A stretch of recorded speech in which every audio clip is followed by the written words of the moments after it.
Abraham Lincoln was once quoted as saying that if he had 6 hours to chop down a tree, he would spend the first 4 sharpening his axe.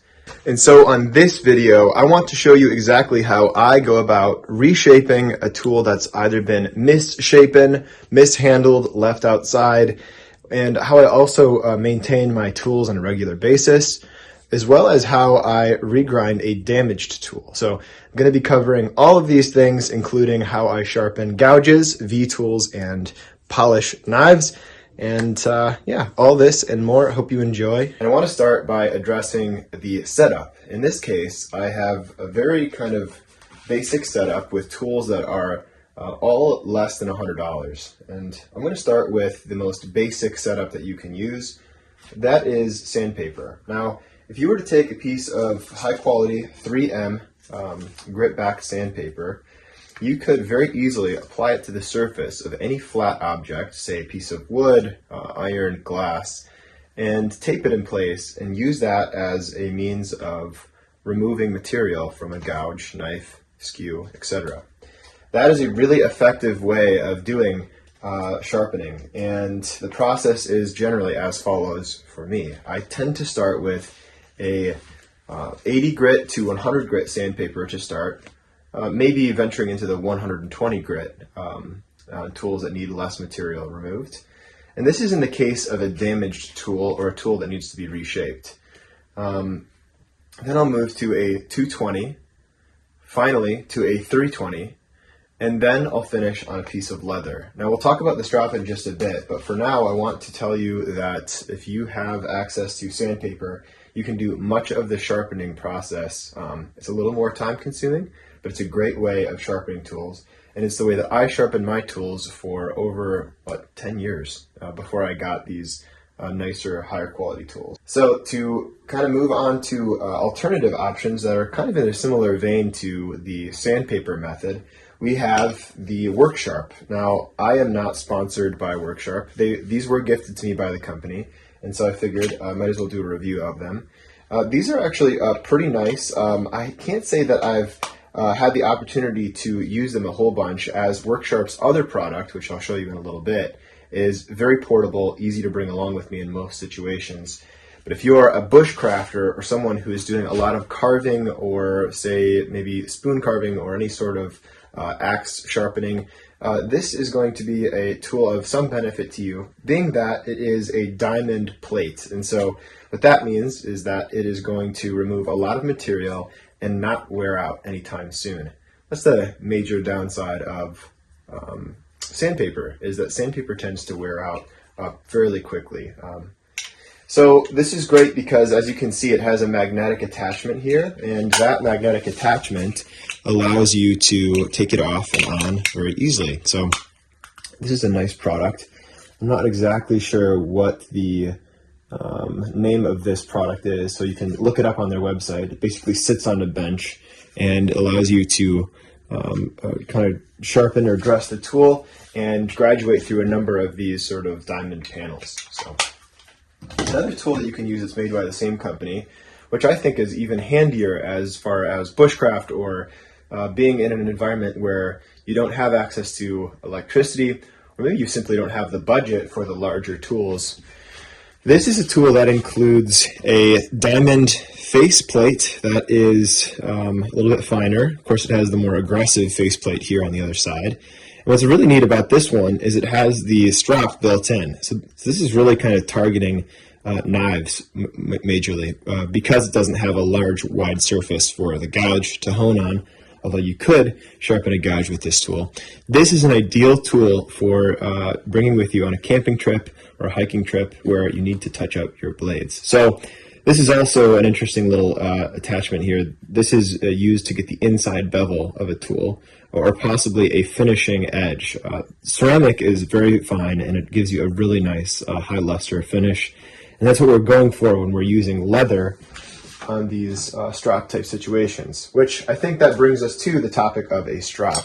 Now, in the case of hand strapping, you can really use almost any basic ruler or piece of small wood and glue full grain hide or leather to that. Now, that is something that majority of wood carvers who are starting out will probably use unless they have access to a more complex tool or a higher end tool like this one.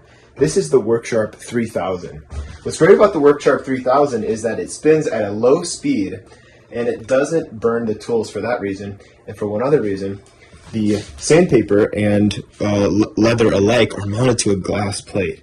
And I've noticed, and I'm pretty sure the engineers created it intentionally so, that the glass absorbs any excess heat as a result of the friction of the tools being sharpened. So that is a great asset.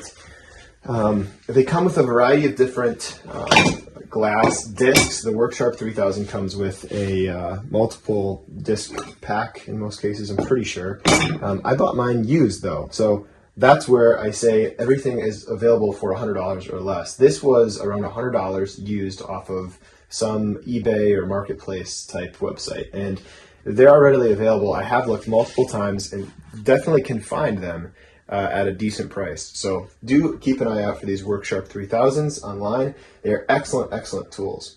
I would say my one gripe with WorkSharp's 3000 is that it doesn't spin in the opposite direction. So it makes it difficult to sharpen both sides of the knife. And I'll show you what I mean by that. If I take a knife, say, as this tool spins in this opposite direction, I can get this side of the blade, but if I go onto the other side of the knife, the cutting edge is then going in the direction of the sandpaper attachment. And that comes to the really beauty of this tool, and that is that you can replace these sandpaper pieces via just peeling them off. So they're actually sticky, and once you take the plastic or paper, sandpaper off of the glass, you can just slap on a new piece and it's ready to go. So again, this is a wear item, so it does mean that you'll have to continue to buy these sandpaper attachments, which is why many would argue that the diamond plate is a better option. There are also tools that are made to be more permanent, such as the Tormek, which is a slow spinning water-cooled stone wheel that is also excellent for sharpening. I prefer the flat surface of the WorkSharp as opposed to the concave bevel that's created when using a sort of round cutting wheel or grinding wheel. So anyway, moving on to the basic how-to of using this tool. It really just comes off with a screw top. I'll see if I can get a closer angle on there so we can see a little bit more easily what's going on. It comes off with a screw top, and the plate can be turned. I like to mount a piece of sandpaper, mount a piece of sandpaper on the top and the bottom. And so I'll start out with my most aggressive sandpaper. This is, I believe, a 100 or an 80 grit. And I'll start to remove any bulk material on a tool that has been, say, damaged or maybe needs to get reshaped, which we'll talk about in a bit. Then I'll go to my 220, and then I'll move to my 320, and finally my, I believe this is like a 600. So finishing with the polisher, this is a piece of leather. Again, talking about strops, this is the kind of final stage of the sharpening process for most carvers, right? This is what creates that very shiny, sort of polished edge that we get on a very, very sharp tool, right? That's how we get that reflective quality of a tool that's been sharpened well. Okay, so I'm going to show you how to use this tool in a little bit more depth, but first I wanted to cover briefly some of the other tools that might be in part of my arsenal. So this tool is a modified tool, so it's a little bit more of a tool of nerds in that you kind of have to take the time to modify an already existing tool, but this is a Harbor Freight. I think Canadians have their own version of a Harbor Freight. I can't remember what it's called. But it's basically just a cheap Chinese wet-dry grinder, meaning it had, very much like a Tormek, a wet wheel that sat in a water basin. I took the water basin off, and I reattached, or disattached the stone and reattached a piece of wood that I have turned, you can see, with little kind of grooves to catch the inside bevels of my curved gouges. Now, it's important that when you're stropping, that you're able to get all surfaces, so the inside of the surface, so the inside, say, of a V-tool, and the outside, right, the outside bevel or heel into the cutting edge. So this is a great tool to allow me to get into the inside bevel of my gouges, veiners, even my small kind of 2mm type veiners and V-tools. So this is a great setup. It's something that, again, has to be customized. So again, not as easy to access as or create as some other options. But this is something that this tool has that's pretty easy to create. So this is just a loose cotton wheel. Now you can get cotton buffing wheels that are more tightly bound. In other words, they have a lot more stitching in them. You can see the spacing of the stitching here is pretty wide, and that's good because it means that you're going to get into the deeper crevices of your larger tools, right? So this is a fairly loose cotton wheel that I address with ZAM, which we should talk about if we're going to talk about stropping. All of my leather tools are stropped with ZAM. This is a green compound, which means that it's about a medium or medium fine cutting, which is ideal for sharpening gouges, knives, chisels. It removes the material efficiently to create a high polish, but it doesn't take forever to do so, which, if you're like me, you're an impatient guy, you want to get to the state of being polished as soon as possible. This is a great product, ZAM. It's actually used for gold or jewelry. It's kind of like a jewelry polish, right? So it's excellent for carving and buffing, though. So there's that. Now moving on to the crux of this whole video, I wanted to address what it takes to first kind of repair, restore, or reshape a tool that has maybe been damaged, left outside, improperly sharpened by previous owners. Today I'm actually going through all of my tools and reshaping, reprofiling many of those that have been owned by people before me. Maybe I lazily sharpened at one point. And I wanted to show you at least an example of how I go about doing that, probably two examples to be more helpful. So the first is a very common one, and it's an issue that I see in many V-tools, is this sort of heel that's kicked back in. So if you look closely at this carving tool, it's a V-tool, which means it has a V shape, but it has a lower heel. This base here at the V, right, is actually a little bit too low. The top or the wings of the V-tool are sticking out further, and it creates sort of like the opposite of a thumbnail. A thumbnail being kind of a curved type edge. This is a thumbnail, right? Exactly the way that a thumb is sort of like rounded at the edges. What we have here is a sort of uncomfortable or unhelpful protrusion of the wings. So in other words, I want to make this wing, instead of kind of coming out like higher at the tips, I want them to be flat. So the first thing that I'll do is grind the tool flat. Show you what that looks like. All right, so I'm going to replace the strap with my 120. Another thing I tend to do when I'm doing a lot of sharpening, for instance, I'm batching hundreds of tools today, producing a lot of fine particulate. I will wear a face mask, that's why you see this turquoise thing underneath my face. And I will also have dust collection running while I'm working. For the sake of this video, I won't turn the dust collection off, but I will wear my mask. And I do recommend, if you're sharpening to a large extent, as I am, that you do have some sort of dust collection. Moving on, the first thing I want to do is I want to just place the tool in such a way that it's directly perpendicular to the plate below it.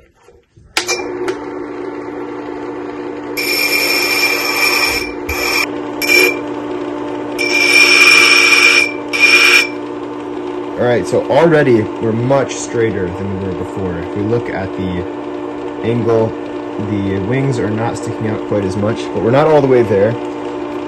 And one way that you can see how far you've come is by having an Alvin lamp. I like to have a nice lamp nearby, a drafting lamp. If I zoom out, you can see that it's flexible and nearby. I like to look at the edge of the blade and see how the tool reflects light. So I'll actually look directly into the edge, and you can see, if you look closely, the way light is hitting the edge of that tool, and that is telling us what part we've flattened and what part is still sharp. So we need to remove more material from these wings to get that back end reflecting light the same way. Just trying to flatten the tool, but more simply.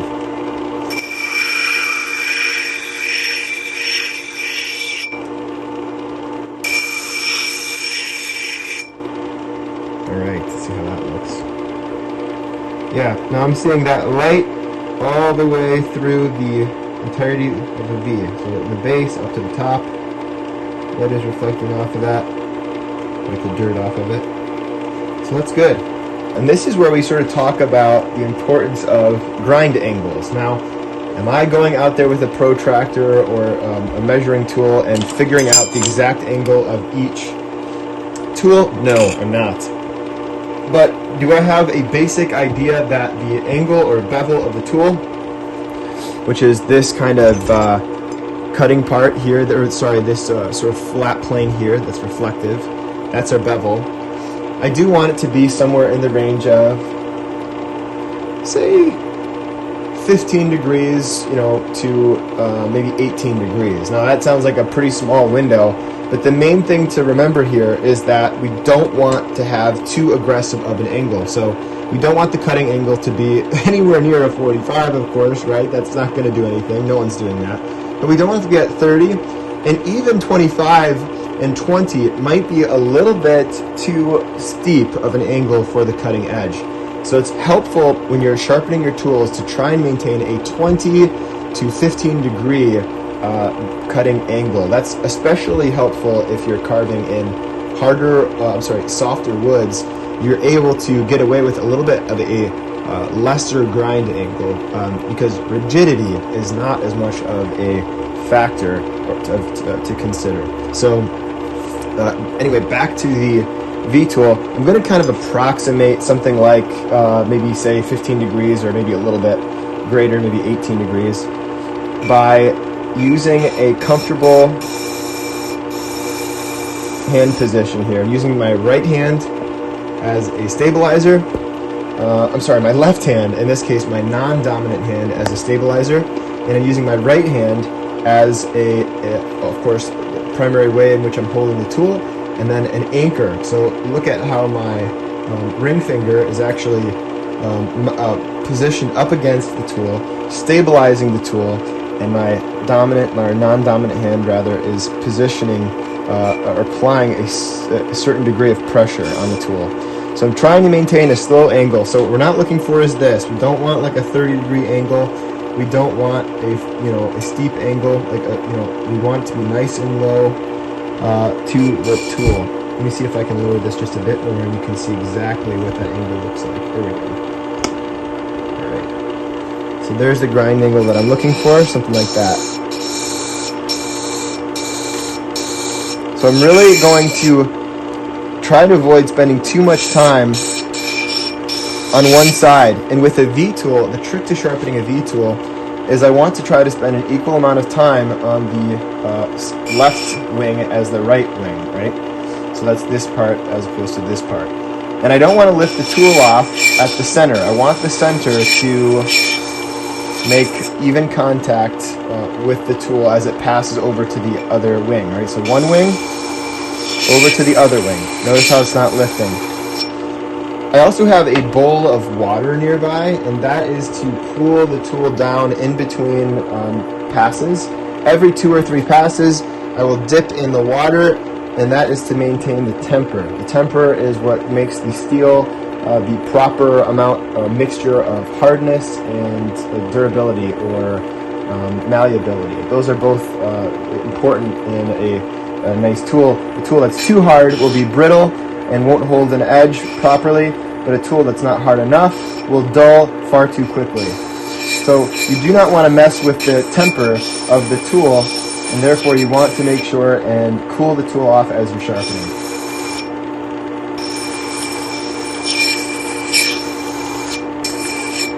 Okay, so what I want to do is constantly go back to the light and check and see what I've done. I want to see, are those edges thinning out? And looking at the reflectivity of the edge straight on is going to tell you a lot about what you need to do. And it looks like this side is much thinner, there's less light reflecting off of it. And this other side here, excuse the focus, is a little bit thicker, right? So this needs to be emphasized more. This side here needs to be reduced.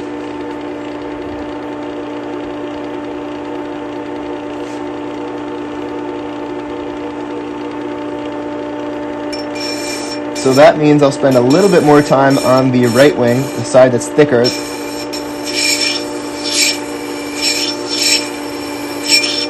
Again, going back to that water.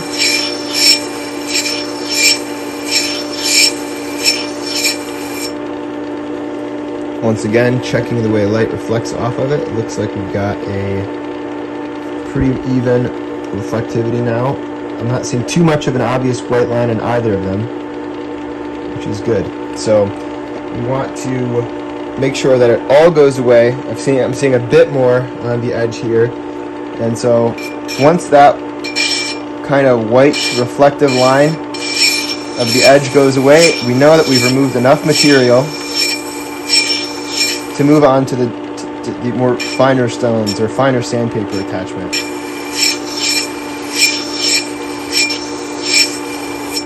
Okay. Now, when I'm sanding or when I'm shaping the V-tool, I know for a fact that I'm not going to get a perfectly symmetrical left and right wing, and that's okay because that's frankly not necessary to carving a good carving with the V-tool. It's just important that they're close cousins to each other, and that this left and right wing line up, and that this top of the left and right wing is not coming out further than that heel or the base of the V where the two wings connect.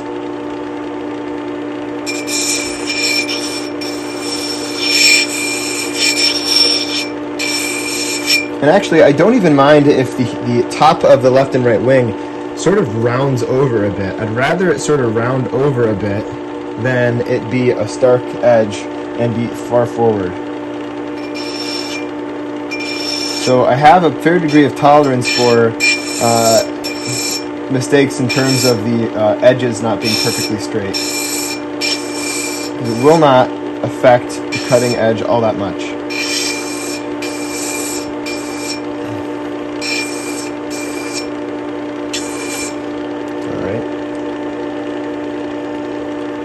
Pretty close. And yes, this is kind of arduous and requires a lot of patience, I understand. But to have really sharp tools, you do need to focus on good sharpening strategy. So once I've done that, I'll then go to the finer side of the tool, like so.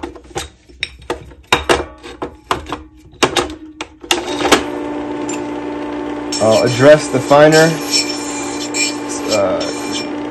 I'll address the tool with the finer side, and once I've done that,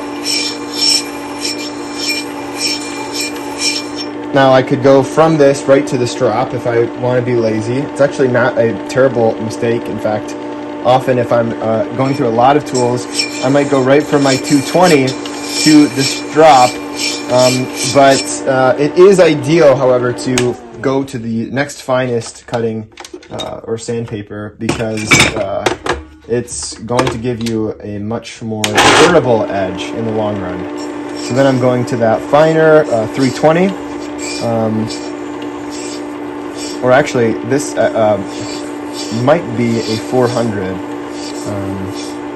They're only labeled at the bottom, so I'd have to check, but I'm pretty sure it's around 400. It's going to start to give you a nice luster, though.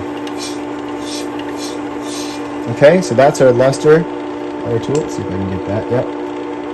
And we've got even edges, not a lot of reflection off of the tool.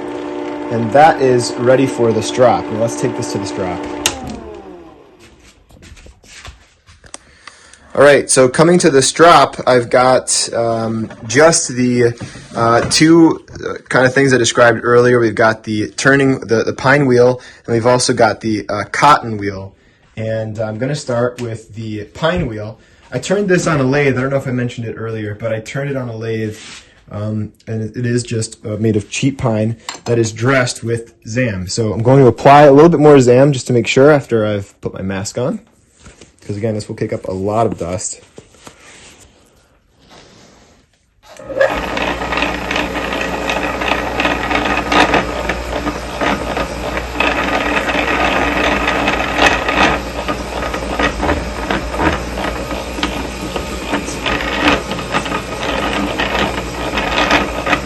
All right. Now that I've done the application of the ZAM, I'm going to go to the tool with a inside bevel first. Now that means I'm going to be hitting the inside part of the V-tool here with the center part of my, actually kind of a piece that's designed for the V-tool. So I want to hit the inside evenly. Then I want to hit the outside bevel. Now I'm maintaining that, say, 15 to 18 degree by, again, turning my right hand is holding the tool, turning, my left hand is applying even pressure to make sure I'm not going all over the place. I'm keeping it consistent. Now a lot of this is going by feel. So I can actually feel when that bevel is perfectly parallel to that strap. I don't want to be hiking that angle up like so, just yet. I want it to be as flat as possible, that bevel parallel to the side of this wheel.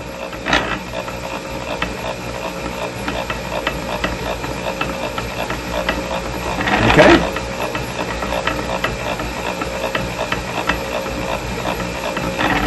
I'm going to move on to the polishing wheel. Turn this off so you can hear me, it's so loud. And the polishing wheel is going to be super easy, hard to mess up. Again, I just want to keep the tool against the, as flat as possible to the cotton wheel, like so. So I'm going to do the inside bevel first. And I'm just going to hold it against the tool like so. Make sure that the tool is spinning away from the cutting edge of your tool. Otherwise, you can really hurt yourself.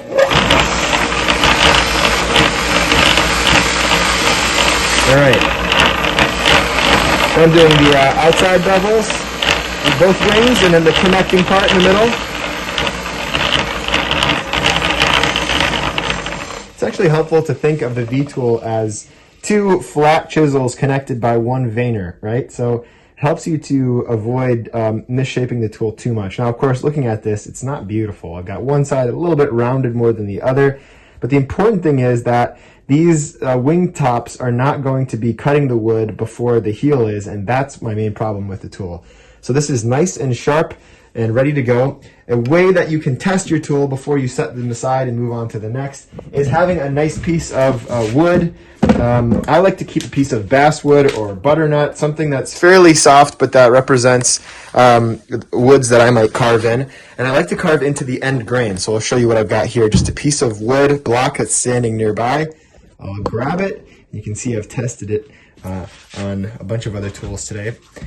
Now the reason I'm going into the end grain of the wood is because end grain tends to fight you more than other woods, other angles of the wood. The fibers, bundles of the wood tend to not like to be sheared. Actually, it's easier to carve with those bundles to use the mechanical separation of those bundles. So when you're going into the top, you're actually creating a little bit more of a challenge for the tool. So I started to cut into this and I've noticed, well, it's not as sharp as it needs to be. It's actually fairly dull. It looks sharp, but it's not moving through the wood easily.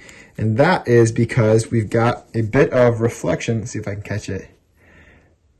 Can you see it? Right at this corner here. See that reflection of light? A little reflection of light, which means that we didn't remove enough material in the early stages. So that means we can go back to the 220 and regrind that bevel just a bit more and repeat the process. Now I won't show you this painstaking process, but you understand that you have to go back and forth a little bit, test the tools out, and find a properly done edge by virtue of actually trying it out. So anyway, moving on to a gouge. I want to talk a little bit about sharpening gouges. Gouges are actually fairly straightforward to sharpen compared to V-tools. I really started with the most challenging of the carving tools. This is a gouge that's actually fairly sharp already and not perfectly square, of course, the edge to the shaft, but that's okay. Again, I'm not super worried about it. This is a probably 18 degree bevel, something like that, 15 to 18 degree bevel, and it's nice and polished. And the way that I achieve that bevel is by slowly rocking, again, starting with that 120 grit sandpaper, slowly rocking the tool back and forth. And I want to show you the hand motion before I ever start removing any material from these tools. So that is applying the tool at the appropriate angle. Again, stabilizing your hand, the hand holding the tool at some way, at some sort of easy stabilization point. In this case, it's right here for me, the edge of this cutting tool or shaping tool. And I'm then going to use my left hand, my non-dominant hand, to apply pressure to make sure that I'm not moving the tool up and down, right? It's also a contributing it's also related to the way that I'm holding the tool. In this case, I'm not letting my wrist move up and down. I'm letting it stay stable, and I'm just rocking the tool side to side. Now, because it's a curved tool, you do want to make sure and try and spend an even amount of time on all parts of the gouge, and that's where you get this nice little rock. So a more shallow gouge, a 3 or a 4, number 3 or number 4 is going to be a more subtle rock. A larger gouge, say a number 9, is going to have a more dramatic sort of turn to it. So you're going to see me going more like this, a much bigger rock on a larger tool. And so to kind of demonstrate, I'm going to find a tool that needs to be resharpened, and we'll deal with that. This is a very soft gouge. It's actually a bent gouge, thumbnail. And I'm going to just kind of dress it, retouch it up. It looks like the nose has been rounded over. You can see that the way the light hits the tip of the tool, it refracts in such a way to compress at the top. It means that we don't have a straight bevel. What we want to see from the heel to the cutting edge is a straight reflection, right, off of that. We do not want that really super rounded over look. So I'll start with the 120.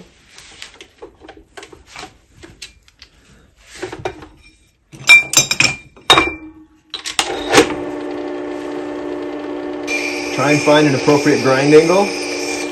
And again, notice I'm using my left hand to guide or maintain a consistent pressure on the tool. And my right hand is making this very subtle yet even rocking motion. So to exaggerate that turn, that's what I'm doing. And I'm constantly checking to make sure that I'm removing material. I'm not doing so asymmetrically, that it's the same on one side as it is on the other.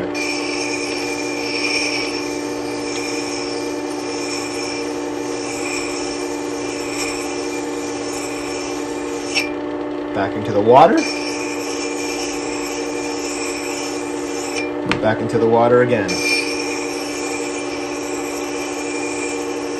I'm doing my best to try and spend an even amount of time on the whole edge as I move across the tool. Again, checking my work constantly.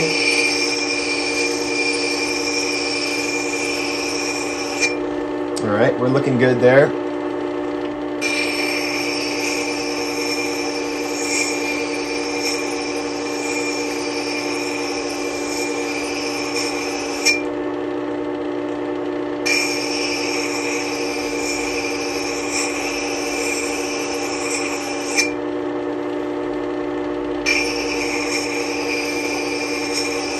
It's a little bit harder to maintain a consistent bevel when you've got a bent tool, especially when you're starting out.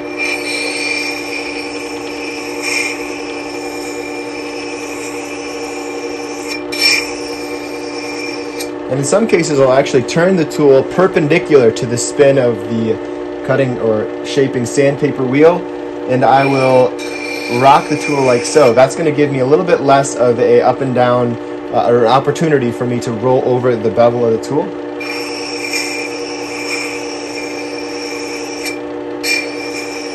Like so.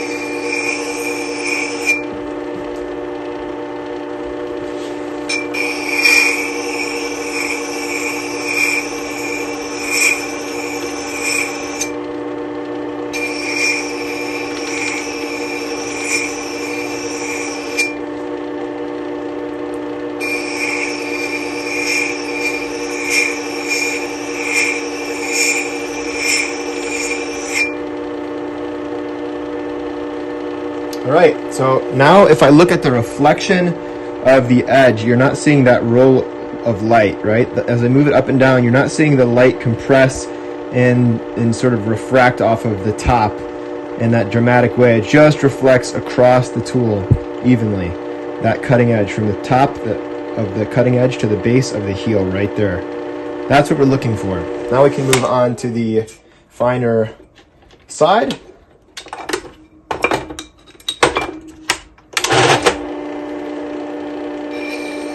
Again, I'm not placing a lot of pressure on the tool at all.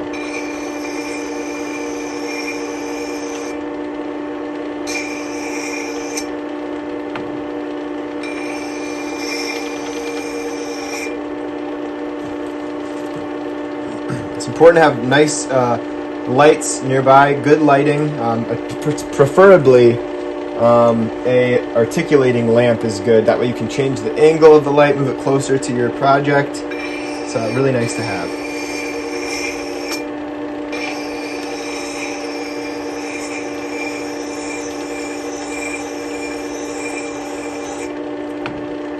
Again, returning to that water pretty consistently.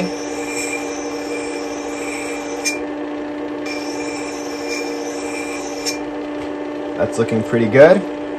I'm going to go to a finer grit of sanding wheel.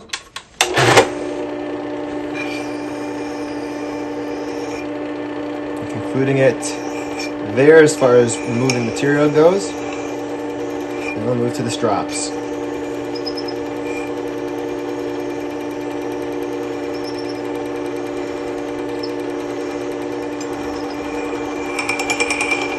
Now, one thing I do not want to do is let the cutting edge, as I mentioned before, go into the direction of the tool, so of the sandpaper wheel.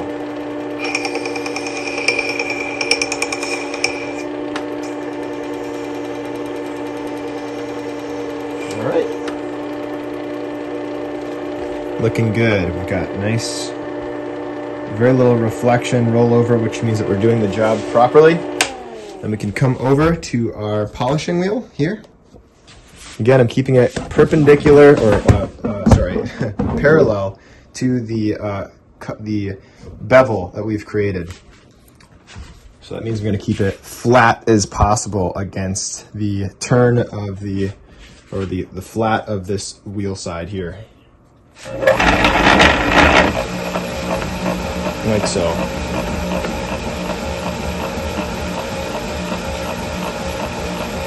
Doing the outside bevel in this case.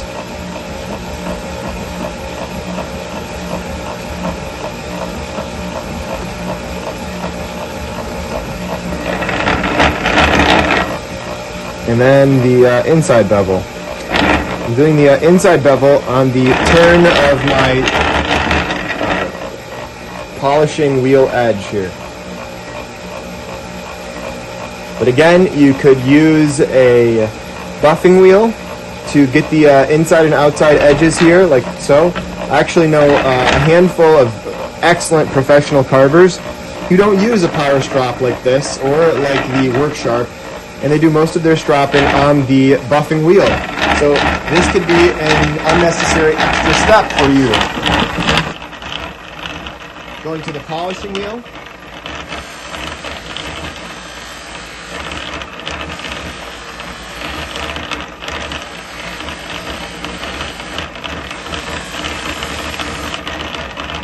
Finally testing this bad boy out on a piece of wood. This is a nosy bugger, isn't it?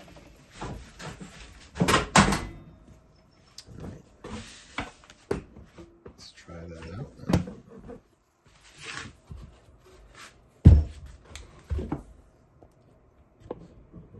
Let's see how we like this. Oh yeah, that's razor sharp. You can just hear the sound of the tool cutting through the wood cleanly. There we go. Now we can actually see what's happening. A lot of times I'll actually mount a piece of wood to my bench. In this case, I had to move my little tester wood block, and so I've just had this laying around. It would benefit you to have something mounted so that you're not liable to cut yourself, being being that you're holding the wood as you're carving through it. But yeah, that is razor sharp. I mean, you can see how even the cut is.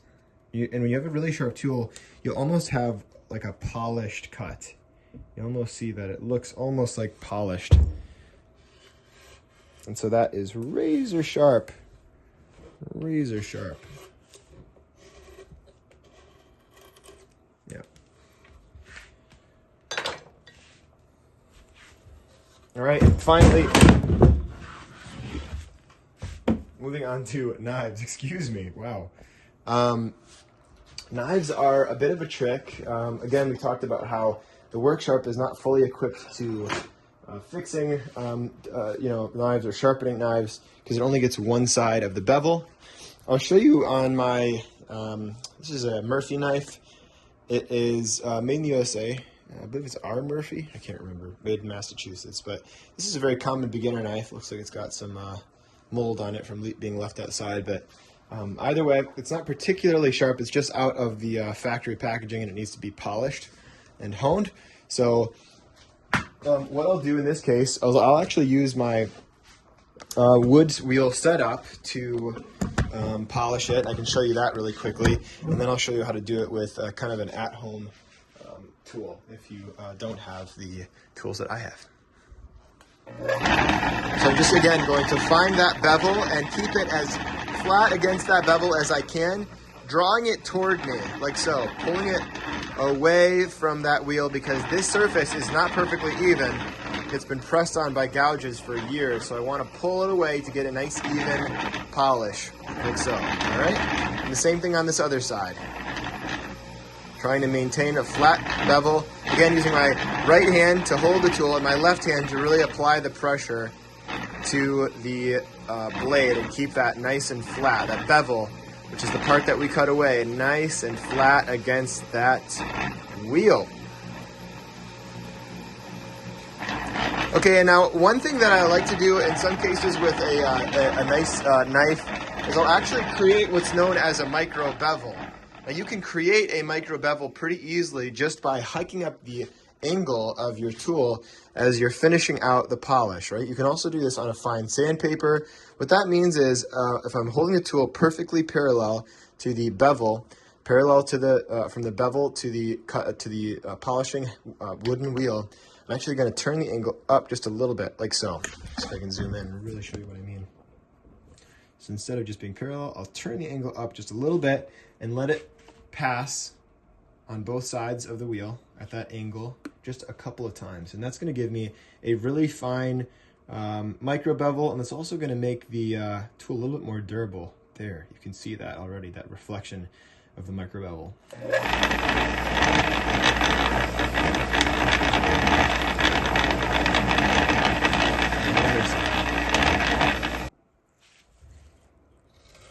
Yeah, you can just hear that nice sound of the wood cutting through.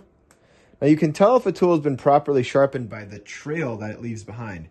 You can see some of the tools that I've used earlier left behind a mark, a little line, and that is an indication that the tool has a nick in it. It's not perfectly sharp. It needs to be either repolished if it's just a minor nick, or re-sharpened on the sandpaper or stone attachments if it's a wider or larger line of kind of, left behind.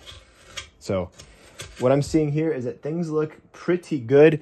We might use a bit more polishing because if I get close to that cut, it looks like it could be a little bit more lustery, but we're on a much better path. We have a much sharper tool now than we did before. And just with a few passes of the V-tool, you can see it's starting to develop a nice polish.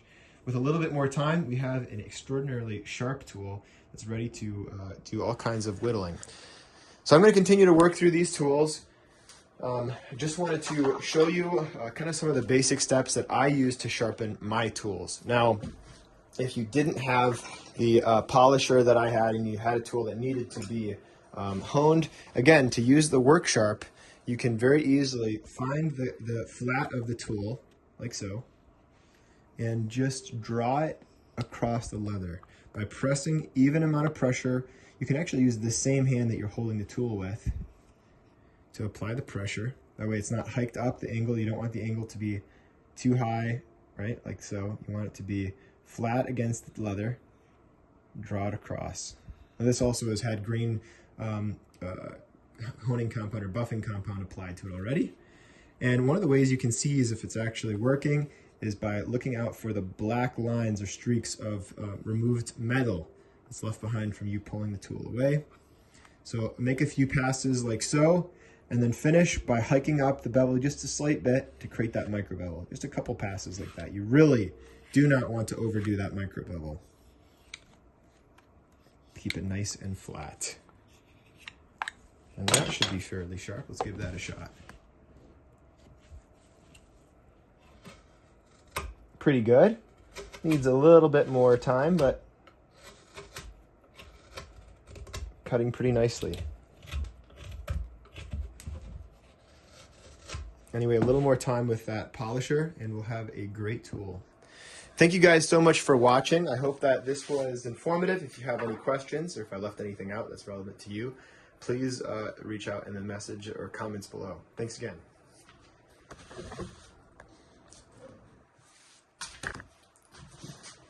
As far as maintaining your tools goes, once you got them properly sharp and the grind angles at the appropriate angle, then really maintaining your tools is just a matter of having a nice strap. You can use, you can use a strap like this one for a knife. You can use the leather strap for the work sharp. You can, like I said, even glue a piece of leather to a small piece of wood. I don't have an example of that nearby, but this is actually an example of a purchased one that I got years ago. It's a similar concept. It's just a piece of pig's leather that's glued to a wood backing, and again can be created so easily if you just get a piece of leather and glue that to a little paint stick or something. So again, if you're trying to maintain a gouge, really what it's going to look like is keeping that grind bevel parallel to the strap and just pulling with even pressure and a nice gentle rock if you're using a gouge, rocking that wrist ever so slightly, or a flat pull if you're polishing a flat chisel, or a V-tool, very similar process to what we used on the power strap, just kind of treating it as though it's two planes, two flat chisels connected by a small veiner or gouge. So turning over, trying to spend even time on each side, including that center connecting part, like that. And that is going to be enough to maintain your tools if you don't have any of this fancy equipment.